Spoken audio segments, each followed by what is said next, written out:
नमस्कार बंधू भगिनींनो, सद्गुरू बाळू मामा यांच्या जीवनचरित्राचा आढावा आपण या व्हिडिओच्या माध्यमातून या ठिकाणी घेणार आहोत। सर्वप्रथम मी बाळू मामांच्या चरणी नतमस्तक होतो। फाल्गुन कृष्ण एकादशी या दिवशी सद्गुरू बाळू मामा यांचा उत्सव आदमपूर जिल्हा कोल्हापूर या ठिकाणी असतो आणि त्या निमित्ताने आपण बाळू मामांच्या जीवनचरित्राचा आढावा या व्हिडिओच्या माध्यमातून घेणार आहोत।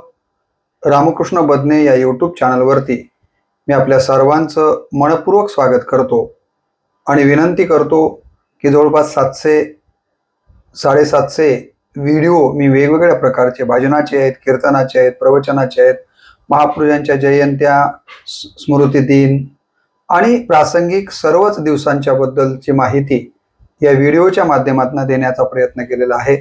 ज्यांनी कुणी माझं चॅनल सबस्क्राईब केलं नसेल तर ते आपण सबस्क्राईब करावं, जेणेकरून आपल्याला या सगळ्या व्हिडिओंचं श्रवण करता येईल आणि ज्या विषयाची आपल्याला माहिती हवी आहे ती माहिती प्राप्त करता येईल। संत बाळू मामा हे महाराष्ट्र व कर्नाटकातील एक लोकसंत म्हणून ओळखले जातात। त्यांच्या जीवनचरित्रावर शंकरराव किल्लेदार यांनी भावभक्तीचा भंडारा नावाची एक सुंदर ग्रंथरचना केलेली आहे, जिच्यातनं आपल्याला बाळूमामांचं जीवनचरित्र समजू शकतं। आणि पुढे या किल्लेदारांचीच प्रेरणा घेऊन ओवीबद्ध श्री सद्गुरू बाळू मामा विजय ग्रंथ नावाचा एक ग्रंथ जो की ओव्यांच्या माध्यमातून लिहिला गेलेला आहे आणि एकूण 25 अध्यायांच्या मध्ये हा ग्रंथ लिहिण्याचं काम डॉक्टर श्री द देशमुख मुरगुड यांनी केलेलं आहे। आणि ज्या ग्रंथाचा बराचसा आधार मी मामांचं चरित्र आपल्या समोर ठेवताना घेतो आहे, हे मला पहिल्यांदा आपल्याला सांगितलं पाहिजे। बाळू मामांच्या कौटुंबिक स्थितीबद्दल असं सांगितलं जातं की कर्नाटक राज्यातील बेळगाव जिल्ह्यात गोकाक नावाचा तालुका आहे आणि या तालुक्यामध्ये आरभावी नावाचं गाव आहे। या गावी बाळप्पा धनगर हे 4 गुंठे जमिनीत जीवापाड कष्ट करून पिके घेत असत। कुठे राहून? कर्नाटकामध्ये। पुढे बाळप्पांना मायप्पा नावाचा मुलगा झालेला आहे। बाळप्पांना मायप्पा नावाचा मुलगा झालेला आहे। काही काळाने बाळप्पाने गरिबीला कंटाळून आपलं आरवावी हे जे मूळ गाव आहे ते सोडलेलं आहे व जवळच असलेल्या अक्कोळ तालुका चिक्कोडी जिल्हा बेळगाव येथे येऊन नातेवाईकांसोबत ते राहायला लागलेले आहे। लक्षात आलं? मूळ गाव ज्याच्यातनं उपजीविका काही म्हणावी तशी भागवली जात नाहीये आणि म्हणून आता तिथं राहण्यापेक्षा आपण दुसरीकडे गेलं पाहिजे म्हणून ते गाव आपलं जे आहे ते बाळप्पा सोडतात आणि तालुका चिक्कोडी बेळगाव जिल्ह्यामधील अक्कोळ या गावी येऊन नातेवाईकांच्या बरोबर राहायला लागलेले आहेत। पुढे मायप्पाच्या लग्नाचा म्हणजे मुलाच्या लग्नाचा विचार बाळप्पांच्या मनामध्ये येतो व सत्यव्वा या मुलीशी त्यांचा विवाह या ठिकाणी मायप्पाचा बाळप्पा करून देतात। आता ही मुलगी हलसिद्धनाथांची आप्पाची वाडी या ठिकाणची होती। कोण? सत्यव्वा। ती धार्मिक अशा पद्धतीची सत्यव्वा आहे, उपवास करते आणि ती हलसिद्ध जे की तिथलं अत्यंत महत्वाचं दैवत आहे त्या दैवताकडं पुत्रप्राप्तीसाठी नवस करते आहे की मला एक चांगला सुपुत्र या ठिकाणी मिळावा म्हणून। आणि त्या तिच्या तपश्चर्येचं म्हणा किंवा तिने केलेल्या हलसिद्ध देवांच्या आराधनेचं फळ म्हणून म्हणा अश्विन शुद्ध द्वादशी शके 1814 म्हणजेच दिनांक 3 ऑक्टोबर 1892 ला एका मुलाचा जन्म होतो ज्यांचं नाव पुढे बाळू म्हणून ठेवण्यात आलेलं आहे. म्हणजे बाळू मामांचा हा पूर्व इतिहास, त्यांच्या जन्मापूर्वीचा आणि जन्मापर्यंतचा इतिहास आपल्याला या पद्धतीनं पाहता येतो. तसं जर बघितलं, लहानपणापासूनच बाळू हे इतर लेकरांच्या सारखे नाही आहेत. त्यांचं वागणं इतरांच्या पेक्षा अलौकिक स्वरूपाचं आपल्याला पाहायला मिळतं. जसे जसे ते मोठे होत आहेत तसं तसं सोबतीला पशु प्राण्यांना सोबत करण्याचा त्यांना छंद आहे. मग ती गाय असतील, वासरं असतील, कुत्रे असतील, मांजरं असतील, घोडे असतील, हे सगळे त्यांचे मित्र आहेत बाळूचे. आता आपण आदरार्थी बाळू मामा म्हणतो, परंतु त्यांच्या लहानपणी बाळू बाळू म्हटलं गेल्यामुळे आपण त्यांचं लहानपण व्यक्त करत असल्यामुळे कधी मी बाळू हा शब्द वापरतोय. तर हा जो छोटा मुलगा बाळू नावाचा आहे, त्यांना अशा प्राण्यांचा खूप लळा होता आणि प्राण्यांच्या बरोबर ते नेहमी राहत असायचे. कुठेही शेतामध्ये गेलं की पक्ष्यांच्या गाणी ऐकण्याचा छंद होता आणि पक्ष्याचे गाणी ऐकले, त्यांचा चिवचिवाट वगैरे ऐकला किंवा पक्षी पोट भरून पाणी पिलेले, काही खाल्लेले दिसले की बाळूंचं मन समाधान होत असे. जणू काही पशुपक्ष्यांनी किंवा पशुप्राण्यांनी पोटभर खाल्लं की बाळूचंच पोट भरलं जात असे. असं एक जगावेगळं व्यक्तिमत्व. आई वडिलांना हे वागणं जरा आश्चर्यकारक वाटत होतं, कारण बाळू हे तसे अवतारी पुरुष आहेत, संत आहेत आणि संतांचं महत्त्व सर्वसामान्य लोकांच्या लक्षात येत नाही. जिथे देवाच्या आईला यशोदेला कळाले नाही भगवान श्रीकृष्णाचा अधिकार, तिथे सर्वसामान्य आई वडिलांना तरी एकदम आपल्या मुलाचा अधिकार कसा कळणार. आणि म्हणून पहिल्यांदा बाळूंचा अधिकार आई वडिलांच्या लक्षात येत नाहीये आणि त्यांना असं वाटतं की मुलगा अशा पद्धतीचं वर्तन का करतो. पुढे आई वडिलांनी त्यांना शाळेत न पाठवता अक्कोळ गावातील एका जैन सावकाराकडं पाठवलेला आहे, तिथं नोकरी करण्यासाठी. ज्या जैन सावकाराचं नाव आहे चंदूलाल शहा. आणि या ठिकाणी आई वडिलांनी बाळूला या जैन सावकाराच्या घरी जनावरं राखण्यासाठी, पशु राखण्यासाठी ठेवण्यात आलेलं आहे. आता तिथे सावकाराची बाळू यांच्या घरी आल्यामुळं काय झालेली आहे, तो भरभराट झालेली आपल्याला दिसून येते. आणि मग हळूहळू हे बाळू मोठे व्हायला लागलेले आहेत. असं सांगतात की त्या बाळूंच्याकडे एक छोटी थाळी आहे, ज्या थाळीमध्ये ते जेवण करतात. भोजन झाल्यावरतीच ती थाळी स्वच्छ धुवून देवडीमध्ये कोणाला ठेवतात. कुठे? जैन या सावकाराच्या घरी नोकरी करत असतानाचा हा प्रसंग आहे. एका रात्री सावकार पत्नी गोट्यामध्ये जाते आणि बघते तर काय की बाळू झोपलेले आहेत, पण भोजन पात्रातून मंद मंद असे प्रकाश किरण मात्र या जैन सावकाराच्या पत्नीला दिसतात. आणि म्हणून ती थाळीच्या जवळ जाते आणि आपल्या बस्तीची म्हणजे जैन मंदिराची प्रतिमा तिला त्या थाळीमध्ये दिसायला लागते. ती तेजस्वी थाळी तिने घेतली आणि त्या ठिकाणी त्यांच्या घरातली, त्या सावकाराच्या घरातली दुसरी थाळी आणून ठेवलेली आहे. बाळू जेव्हा झोपेतनं उठतात आणि आपली थाळी बघतात तर ती थाळी दिसत नाही आहे. आणि मग बाळू नाराज होतात की नाही, आता अशा घरी नोकरी करण्यात काही अर्थ नाही आहे. आणि म्हणून या थाळीच्या प्रकरणामुळं बाळू तिथली नोकरी सोडतात आणि मूळ आपल्या गावी परत जातात. आणि जवळपास या सावकाराकडे त्यांनी या लहान वयामध्ये 2 वर्ष नोकरी केलेली आहे. आई वडिलांना सुरुवातीला या बाळू आपल्या मुलाचं महत्त्व लक्षात आलं नाही. यापूर्वीच मी म्हणालो, या लहान बाळूची बहीण गंगूबाई आहे, हिला अकोळ या ठिकाणी देण्यात आलेलं आहे, खिलारे घराण्यामध्ये. आणि तिला काही लेकरं आहेत आणि ही लेकरं या बाळूंना, आता बहिणीची लेकरं असल्यामुळं मामा मामा मामा म्हणायला लागतात. आणि तिथून पुढे बाळू मामा हे जे नामाभिधान त्यांच्या भाच्यांनी दिलेलं आहे तेच सर्वश्रुत होतं.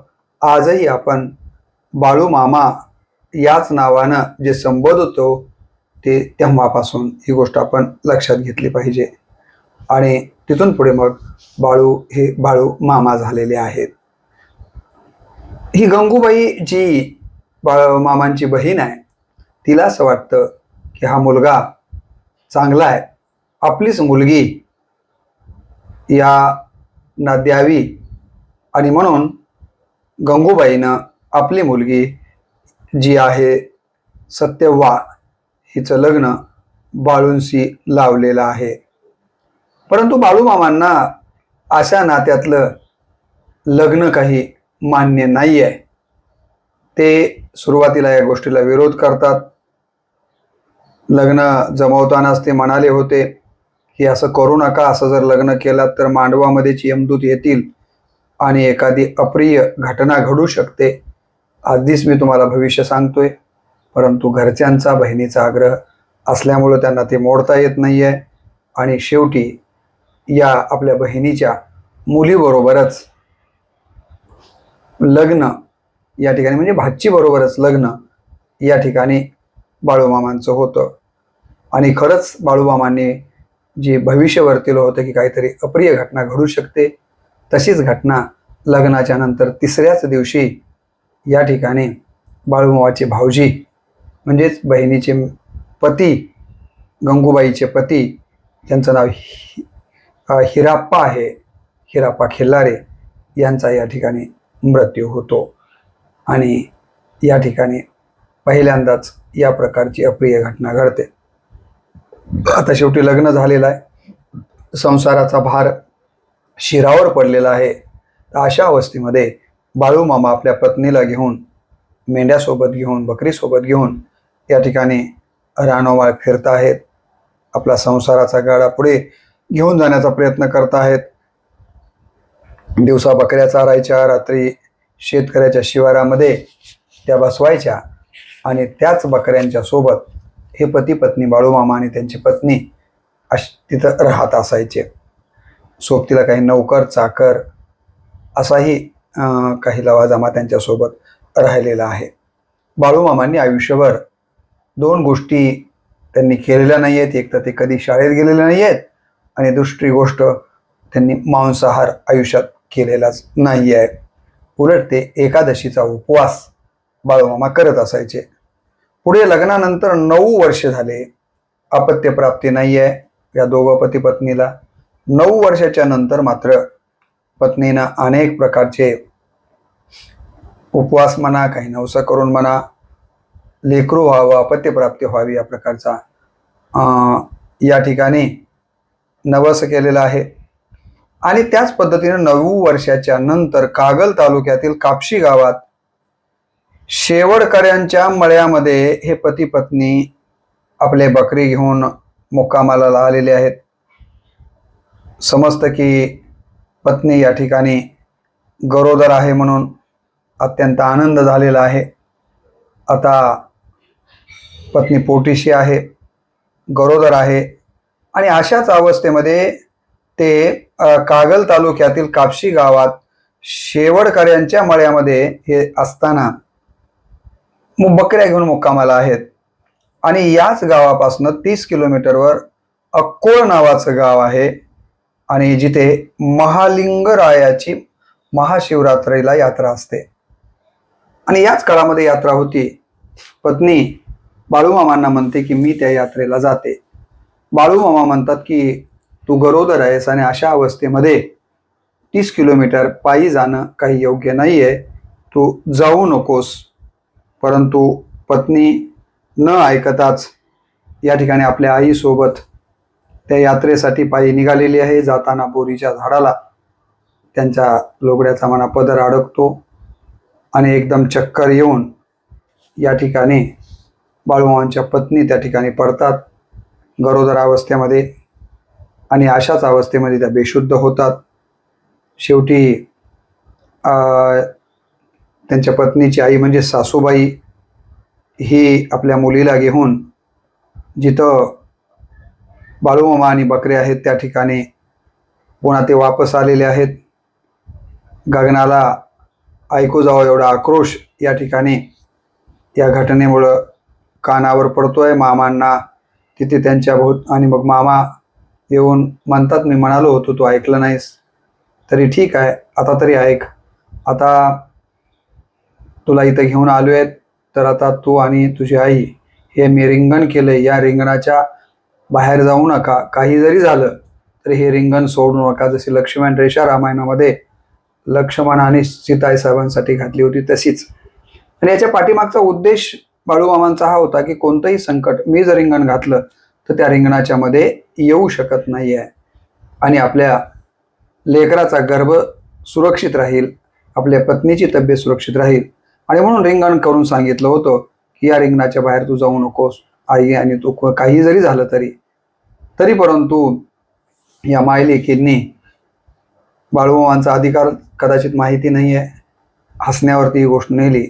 बाळूमामा तिथून गेल्याच्या नंतर यांनी रिंगण पार केलेलं आहे, रेषा ओढलेली, आणि रिंगणाच्या बाहेर आल्याबरोबर मुलीच्या म्हणजे बाळूमामांच्या पत्नीच्या पोटामध्ये एकदम जोराची कळ येते आणि जो गर्भ पोटामध्ये होता वाढत होता त्या गर्भाचा पात होतो, गर्भपतन होतो. आणि मामांना नंतर ही गोष्ट कळते आणि मामा ठरवतात की आता या स्त्रीबरोबर आपण संसार करण्यात काही मतलब नाही आहे. आणि तिथून पुढे मामांनी आपल्या पत्नीला आयुष्यामध्ये पुन्हा कधी संसारामध्ये येऊ दिलेलं नाही आहे किंवा तिच्याबरोबर मामांनी संसार केला नाही. इतकाच त्यांच्या वैवाहिक जीवनाबद्दलचा प्रसंग त्यांच्या चरित्रामध्ये आपल्याला पाहायला मिळतो. बाळूमामा 16 वर्षाचे असताना दुष्काळ पडलेला आहे. एकदा पाण्याखाली त्यांच्याकडे पाणी पिण्यासाठी देवदूत येतात आणि बाळूमामांना पाणी मागतात. मामा देवदूतांना पाणी देतात, देवदूत पाणी पिऊन प्रसन्न होतात आणि प्रसन्न होऊन आशीर्वाद देतात की इथून पुढे हे बाळूमामा तुम्ही जे मागाल जे बोलाल ते सगळं काही खरं होईल. देवानेच आशीर्वाद दिलेला आहे. कोणता आशीर्वाद दिला की तुम्ही आमची पाणी देण्याची सेवा केलेली आहे, तर आमचं हे वरदान आहे की इथून पुढे तुम्ही जे काही बोलाल ते खरंच होईल, खोटं होणार नाही आहे. आणि मग हा आशीर्वाद खरोखरच पुढे खरा व्हायला लागला. आणि मग या आशीर्वादाचाच फायदा घेऊन बाळूमामा जनउद्धार, जगउद्धार आणि लोकसंग्रह करण्याच्या दृष्टीनं काम करताना आपल्याला दिसून येतात. आणि याच वेळेला मग बाळूमामांनी भंडारे करण्याचा निर्णय घेतलेला आहे. आणि इथून पुढे बाळूमामा भंडारा करायचा उत्सव सुरू करतात, ज्या भंडाऱ्यामध्ये अन्नदान होतं, देवांचं भजन घडतं, कीर्तन होतं आणि माणसाच्या मनामनातला उंच व विशाल बनवणारं गगनभेदी ढोलवादनाचा कार्यक्रम अशा भंडाऱ्यांच्या माध्यमातून मामा करायला लागलेले आहेत. पुढे भंडाऱ्यामध्ये यात्रेचं स्वरूप देखील यायला लागलेलं आहे आणि तिथून पुढे अनेक ठिकाणी भंडारे व्हायला लागले. आज देखील बाळूमामांनी भंडाऱ्याची घातलेली जी परंपरा आहे ती वरचीवर वाढताना दिसते, पण कमी होताना दिसत नाही आहे. मामा ज्या ज्या ठिकाणी फिरले तेथील भक्तजनांची संकट हारण्याचं काम त्यांनी मनोभावे केलेलं आहे. मुळे महाराज हे गारगोटीला राहत मामांचे ते गुरु राहिलेले आहेत. तसंच मामांच्या चरित्रामध्ये भालचंद्र महाराजांच्या भेटीचं देखील वर्णन आलेलं आहे. गुरु असून देखील मुळे महाराज नेहमी म्हणायचे की बाळूमामा हे सामान्य नाही आहेत, बाळूमामा हे महान संत आहेत. बाळूमामा नेहमी भक्तांना सांगत की अरे जेव्हा उभ्यानं सजीव झाडे पेटतील तेव्हाच मी नाही असे समजा. तोपर्यंत या पृथ्वीवर मी आहे, जोपर्यंत या पृथ्वीवरती उभे झाडे पेटलेले नाही आहेत. आणि ज्या दिवशी या पृथ्वीवरली उभी झाडं पेटलेली तुम्हाला दिसतील त्या दिवशी कदाचित मी नसेन, तोपर्यंत तरी मी या पृथ्वीवर आहे. मला कुठूनही हाक मारा, मी तुमच्या पाठीशी उभा आहे, असं बाळूमामा नेहमी आपल्या भक्तांना सांगतात. मेतके नावाचं गाव आहे. या गावामध्ये भंडारा चालू आहे, म्हणजे स्वयंपाक चालू आहे भंडाऱ्याचा. आता पंक्ती बसणार एवढ्यामध्ये आभाळ भरून येतं. त्या महाप्रसादात खाण्याच्या आधी जर आभाळ धो धो पाऊस पडला तर मग जेवायचं कसं, या स्वयंपाकाचं कसं, अशी सगळ्यांना चिंता लागलेली असते. त्या मेतके गावच्या लोकांना ते बाळूमामांना साकडं घालतात काय करावं म्हणून. आणि बाळूमामा मेघाला दरवतात की तुला आता आणि इथंच पडायचंय का, पावसाला सांगतात. आणि असा पडलास तर मग या महाप्रसादाचं काय.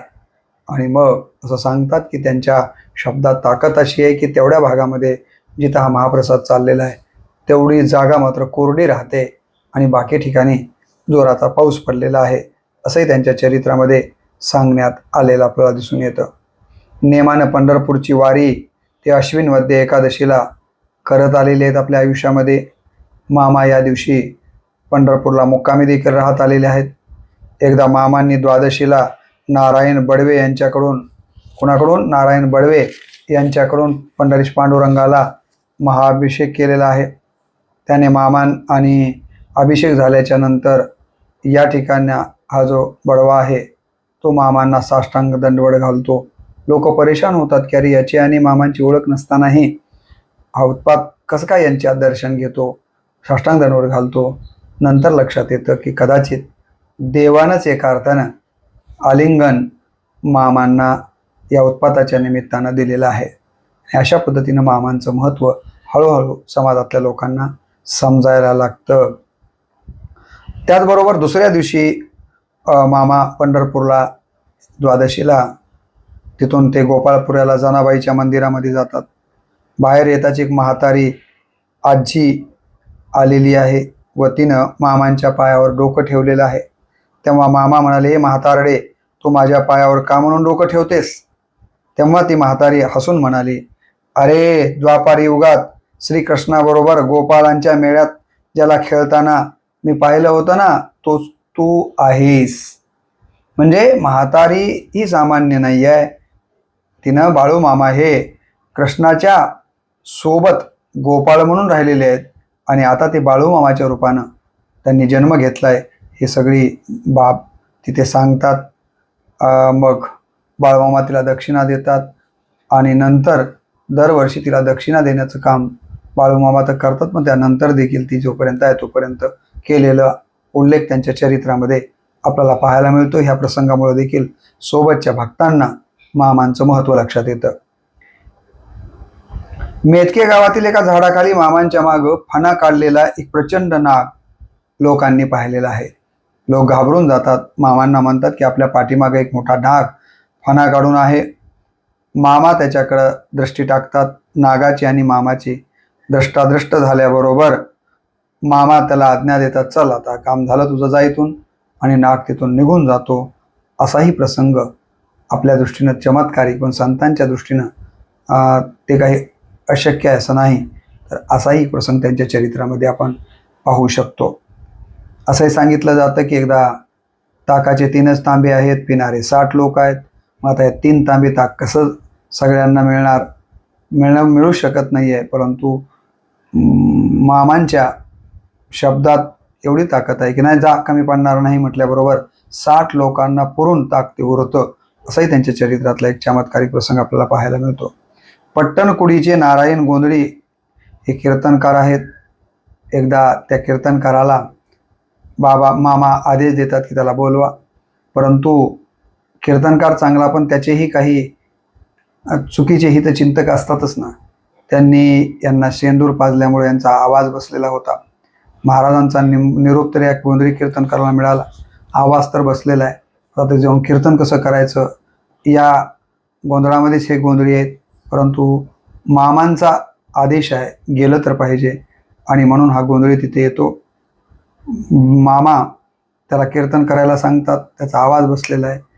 तेव्हा मामा काय करतात तर भंडारा त्याच्या डोक्यावर असा टाकतात आणि असं सांगितलं जातं की जसाही भंडारा त्याच्या डोक्यावर पडतो तसा त्याचा हळूहळू बसलेला आवाज खुलायला लागतो आणि अत्यंत चांगलं कीर्तन तिथं होतं. आणि गोंधळींना देखील मामांचं महत्त्व लक्षात येतं. तिथून पुढे प्रत्येक उत्सवाला याच महाराजांना तिथं बोलवलं गेलेलं आहे. लोकांसाठी ही संत मंडळी काही गोष्टी करत असतात. तसंच एकदा मामा आदमपूरला जाताना एका चपला शिवणाऱ्या तरुण मुलींकडं मामांचं लक्ष जातं आणि एका अर्थानं मानस संग घडतो. मनात थोडासा विचार त्या तरुणीबद्दल आकर्षणाचा येतो. मामांना ही गोष्ट आवडत नाही. लगेच बाजूला एक शेतकरी आहे, तर त्या शेतकऱ्याकडनं ते चाबूक घेतात, अंगातले कपडे काढतात आणि स्वतःवर चाबकानं वार करून घेतात. शिक्षा करून घेतात की हे म्हणा, हे शरीरा, तू अशा प्रकारचा विचार कस काय केलास? तुला मला माझं अद्दपदित करायचं होतं की काय? असंही त्यांच्या चरित्रामध्ये आपल्याला पाहायला मिळतं. नरतवडे या गावामध्ये बळवंत मगदूमचा परिवार आहे. तो अनेक रोगांनी ग्रस्त आहे. तो परिवारामध्ये कुठे सुख पाहायला मिळत नाही आहे. मग ते त्याच्यावर रागावतात. बाबांना तो म्हणतो, काय करू, घरात कुठेच सुख नाही आहे कुणालाच. बाबा म्हणतात ठीक आहे. स्वतः 7 माती खातात आणि म्हणतात जा ठीक आहे. आणि पुन्हा हे बळवंत घरी येऊन बघतो तर घरातली सगळी माणसं ठणठणीत झालेली आहेत आणि सगळी आपापल्या कामाला लागलेली आहेत. तर ही बाबांची किमया आहे. ज्या वेळेला भारताला स्वातंत्र्य मिळालं, बाबांना आनंद झाला. परंतु पुढे गांधीजींची हत्या आणि गांधीजींची हत्या करणारा तर एक, परंतु त्याच समाजातल्या ब्राह्मण घरावर जे हल्ले आणि त्याच्यावर जो छळ झाला, त्यामुळे देखील बाबा त्या काळात व्यथित झालेले आहेत. फणूर शिखरावर कडे बघतात आणि बाबा म्हणतात, त्या फणूर मंदिरावरच्या शिखराकडे बघून, की इथे एक दिवस कावळा बसून पाणी पिईल. लोकांना वाटतं की असं का म्हणतायत बाबा? आणि खरोखरच काही वर्षाच्या नंतर धरण होतं, ते सगळं गाव उठून जातं, केवळ मंदिर राहतं आणि मंदिर पाण्यात असल्यामुळं त्या मंदिराच्या शिखरावरती आता कावळा बसून पाणी पिताना दिसतोय. संतांच्या शब्दात काय ताकद असते आणि संतांना भविष्य कसं कळतं, याचं हे उदाहरण आपल्याला पाहता येतील. मातीतून आंबे काढण्याचा प्रसंग त्यांच्या चरित्रामध्ये आहे. मामांचा आशीर्वाद, बाळूमामांचा आशीर्वाद मिळाला हे कसं गृहीत धरायचं? तर मामा कुणाला आशीर्वाद द्यायचा आला तर भंडारा लावायचे, कुणाला या ठिकाणी कण्या खायला द्यायचे. मामांनी कण्या खायला दिल्या, आपण खाल्ल्या की आपलं कल्याण होणार, भंडारा लावला की कल्याण होणार. किंवा एखाद्या वेळेस मामा शिव्या दिले तरी समजायचं की आता आपलं कल्याण होणार आहे. तर आशीर्वाद देण्याच्या ह्या पद्धती मामांच्या होत्या. निस्वार्थपणे मामांच्या बकऱ्यांची जो सेवा करतात ना, त्यांना मामा काहीच कमी पडू देत नाही आहेत. आणि म्हणून आज आपण बघतो की मामांची ही जी काही मेंढरं आहेत, बकऱ्या आहेत, ते आज महाराष्ट्रभर, कर्नाटकात सर्वत्र फिरताना दिसतात आणि त्यांची सेवा लोक मनोभावे करतात. कारण बकऱ्यांची सेवा केली की मामा प्रसन्न होतात. आप्पाची वाडी करेवाला आप्पाची वाडी या ठिकाणी तिथे जे करेवाला उत्सववाला बकरे कापले जात असायचे. मामांना हे पसंत नव्हतं. मामांनी सांगितलं की कुठल्याच पशुपक्ष्याची हत्या करणाऱ्याला देवानं अनुमती दिलेली नाही आहे, किंवा असा नैवेद्य तुम्ही दाखवणं बरोबर नाही आहे देवाला, तेव्हा तुम्ही पुरणपोळीचा नैवेद्य दाखवा आणि बकरे मारण्याची प्रथा बंद करा. तर या ठिकाणी आप्पाची वाडी येथील बकरे कापून नैवेद्य दाखवण्याची प्रथा बाबांच्या सांगण्यामुळं रद्द झाली आणि तिथे आता पुरणपोळीचा नैवेद्य अनेक वर्षापासून दाखवला जातो आहे. एकदा बाबांच्या घरी चोर आलेले आहेत आणि चोरी केलेली आहे, बकरी घेऊन गेलेले आहेत. परंतु बाबांची या ठिकाणी जादू अशी आहे की त्या चोरांच्यापैकी बकरी घेऊन गेल्यानंतर एक आंधळा होतो, एकाला हागवण लागते आणि एकाचा हाग ठणकू लागायला लागतं. तेव्हा चोरांच्या लक्षात येतं की ही बकरी चोरणं काही आपल्याला परवडलेलं नाही आहे आणि म्हणून मग ते बकरी विकतात आणि त्याचे आलेले पैसे घेऊन मामांच्याकडे घेऊन जाऊन म्हणतात की मामा, बाळूमामा, हे आमची चूक झाली, तर तुमची बकरी चोरायला नको होती, हे बकरीचे पैसे आहेत, हे पैसे घ्या. तेव्हा मामा म्हणतात की आता असं करू नका, हे पैसे तुमच्याकडेच राहू द्या, मी काही तुम्हाला पैसे देतो, दोन्ही पैसे मिळून तुम्ही तुमच्या गावात ग्रामदेवतेचं मंदिर बांधा. त्यावेळेला हे चोरं म्हणतात की आमच्यासाठी ग्रामदेवता किंवा देवता तिसरी कोणी नसून तुम्हीच आहात, आम्ही तुमचंच मंदिर बांधतो. आणि अशा पद्धतीनं त्यांचंच मंदिर या चोरांच्याकडनं बांधलं गेलेलं आहे. मामा गरजूंना पैसे वाटत असायचे. त्यांच्याबरोबर शिनगारे नावाचा एक भक्त असायचा. शिनगारे म्हणायचा की बाबा, तुम्ही असं दिसेल त्याला पैसे देत गेलात तर चरित्राला उद्या काय पुरणार नाही आहे, मग आपला चरित्रार्थ कसा चालेल? तेव्हा एकदा रागात मामा म्हणाले होते की तू माझा चरित्रार्थ चालवतोस का? तू कशासाठी एवढी चिंता करतोस? म्हणत या ठिकाणी शिनगारेला मामांनी आपलं महत्त्व लक्षात आणून दिलं. बसल्या ठिकाणी 3 वेळेस काठी आपटली आणि तिसऱ्या वेळेला जमिनीतनं सोन्याचा भांडा किंवा हंडा बाहेर आलेला तिथे या ठिकाणी पाहायला मिळाला. आणि सिंगाराच्या लक्षात आलं की मामा हे सामान्य व्यक्ती नाही आहेत. मामा धनगर कुळामध्ये जन्माला आले, पण असं सांगितलं जातं की मामा हे शेषाचे अवतार राहिलेले आहेत. त्याचबरोबर जे जे भेटे भूत ते माने जे भगवंत, अशा पद्धतीनं सगळ्या भूतमात्रांच्या वरती त्यांचं प्रेम होतं. बकरी जरी प्राणी असले तरी ते मामांच्या जीवाभावाचे जीव की प्राण असल्यामुळं अंतकरणापासून मामा त्यांची राखण करत असत. त्याप्रमाणे कुत्री घोडी मामांना फार आवडतात. बकरीवरून त्यांचं बकरी चरून त्यांचं पोट भरलं म्हणजे मामांचं पोट भरल्यासारखं वाटतं. बकरी जर भूमावतेवर नाचू बागडू लागली तर मामांना देखील तितकाच आनंद होतो. मामा बकऱ्यांच्या बरोबर चालत होते, मामा बकऱ्यांच्या बरोबर झोपतात. मामा म्हणत असत की माणसांना जर सन्मार्गावर जगायचं असेल तर न्याय, नीती आणि धर्म या तिन्हीच्या बळावरच आपण जगलं पाहिजे. अंतकरणात समता असावी असं मामांचं म्हणणं होतं. भेदभाव नसावा. आर्त पीडितांना माया ममतेच्या आधारा आपण दिला पाहिजे. आपल्याबरोबर परक्यांचं देखील हित आपण सांभाळलं पाहिजे. मी जे जीवन जगण्याची पद्धती घालून दिलेली आहे त्याप्रमाणे तुम्ही जगा असं मामा नेहमी सांगायचे. नियमितपणे भंडारा करावा. यावेळी हा भंडारा करताना हा लहान आहे, हा मोठा आहे, हा गरीब आहे, हा श्रीमंत आहे, स्त्री पुरुष उच नीच या बाबींना थारा देऊ नका. सर्वांना एकाच पंक्तीत बसून तुम्ही भंडारे करत चला, असाही उपदेश मामांनी केलेला आहे. हिंदू असो, मुस्लिम असो, श्रीमंत गरीब, निर्बुद्ध मंदबुद्धी, बुद्धिवान विद्वान हे सर्व देवाचेच आहेत आणि त्यामुळं देवानेच निर्माण केलेले आहे. त्यामुळं यातायाती भेद नाही विष्णुदासा, या पद्धतीने तुम्ही राहावं असं मामा सांगतात. मामांची पुढे हळूहळू प्रकृती ढासळायला लागलेली आहे. जेव्हा ती प्रकृती ढासळत आहे त्यावेळेला ते निंगापूरमध्ये आहेत.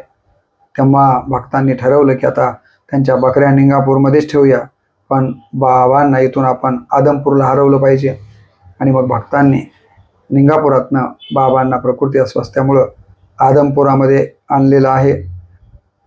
या ठिकाणी आदमपुरामधील मरगोबाई मंदिरामध्ये मामा राहायला लागलेले आहेत. त्यांच्या बिघडलेल्या प्रकृतीची चर्चा सर्वत्र पसरली. अनेक भक्त त्यांना भेटायला येतात. तेव्हा मामा चिडून त्यांना शिव्याही देतात की काय झालं नाही मला. शेवटी शके 1888 श्रावण वद्य चतुर्थी ही बाळूमामांच्या जीवनातील शेवटची रात्र ठरलेली आहे. त्यांच्याबरोबर मोरे नावाचा एक भक्त आहे. त्या मोरे नावाच्या भक्ताला मामा म्हणतात, अरे मोऱ्या किती वाजलेत रे. तसे मोरे आगपेटी घेऊन या ठिकाणी शोधाशोध करण्याचा प्रयत्न करत आहेत. तेवढ्यात एकदम आकाशात वीज चमकावी जसं लक्क प्रकाश पडतो आणि थोड्याच मिनिटामध्ये मोरे येऊन मामांना बघतात तर मामा निचेष्ट अवस्थेमध्ये तिथे दिसतात. मामांचा आत्मा परमात्म्यामध्ये विलीन झालेला आहे आणि तो दिवस होता 6 फेब्रुवारी 1866चा. 6 फेब्रुवारी 1866चा. आज आपण जर बघितलं तर मामांचं खूप मोठं काम आपण पाहतोय. 50,000पेक्षा अधिकच्या मेंढ्या त्यांच्याकडे असलेल्या आपल्याला दिसतात. मामांनी जिथं समाधी करायला सांगितली होती त्याच ठिकाणी त्यांच्या इच्छेनुसार पुढे समाधी मामांना त्या ठिकाणी तिथे समाधी बांधली गेलेली आहे. आदमपूर जिल्हा कोल्हापूर या ठिकाणी मामांची समाधी आहे आणि तिथे मामांचं भव्य मंदिरही बांधण्यात आलेलं आहे. आणि याच ठिकाणी मी सुरुवातीला सांगितल्याप्रमाणे फाल्गुन कृष्ण एकादशीला दरवर्षी या ठिकाणी उत्सव संपन्न होतो. तर अशा प्रकारचं कलियुगामधील आणि अलीकडच्या काळातील एका अर्थाने 19व्या शतकातील एक महान संत बाळूमामा, ज्यांचा या ठिकाणी प्रचार आणि प्रसार अलीकडच्या काळामध्ये मोठ्या प्रमाणावर होतो आहे. मी ज्या मुखेड तालुक्यामध्ये राहतो, मी ज्या वसंतनगर महाविद्यालयामध्ये कार्यरत आहे, तिथेच बाजूला बाळूमामाचं आता मंदिर व्हायला लागलेलं आहे. पावसाळ्यामध्ये बाळूमामांची बकरी मेंढर आलेली होती, तर खूप मोठा उत्सव या ठिकाणी तिथे संपन्न झाला. केवळ वसंतनगरला मुखेडलाच नाही तर आज आपण पाहतोय की महाराष्ट्रात अनेक ठिकाणी बाळूमामांच्या मेंढरांना अत्यंत पावित्र्याच्या नजरेनं पाहिलं जातं. बाळूमामांच्या उत्सव मोठ्या प्रमाणात व्हायला लागलेले आहेत.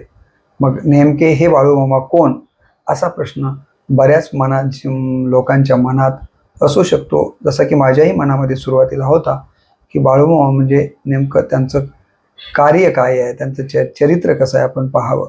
आणि मग शोधल्याच्या नंतर आत्ता जे मी मांडले ते चरित्र मला ग्रंथाच्या रूपानं वाचायला मिळालं. ते आपल्यालाही माहिती व्हावं एवढंच नाही, तर हे चरित्र इतरांना सगळ्यांना माहिती व्हावं आणि एका अर्थानं मामांचं स्मरण घडून त्यांचा आशीर्वाद आपल्याला प्राप्त व्हावा, या सदहेतूनं या ठिकाणी हा व्हिडिओ बनवलेला आहे. पुनश्च एकदा आपण या व्हिडिओचं श्रवण करावं आणि आपल्या परिचयाच्या आणि बाळूमामांच्यावरती श्रद्धा असणाऱ्या सगळ्यांच्यापर्यंत हा व्हिडिओ पाठवावा आणि बाळूमामांचा आशीर्वाद प्राप्त करून घ्यावा, एवढीच नम्र अपेक्षा व्यक्त करून रामकृष्ण बदने हे जे माझं इंग्रजीमधनं नाव असलेलं यूट्यूब चॅनल आहे, ते चॅनल आपण सबस्क्राईब करावं. व्हिडिओबद्दल आपलं काय म्हणणं असेल तर ते मांडावं, एवढीच मनपूर्वक अपेक्षा व्यक्त करतो आणि बाळूमामांच्या चरणी पुनश्च एकदा नतमस्तक होऊन या व्हिडिओला मी पूर्णविराम देतो. नमस्कार. रामकृष्ण हरी.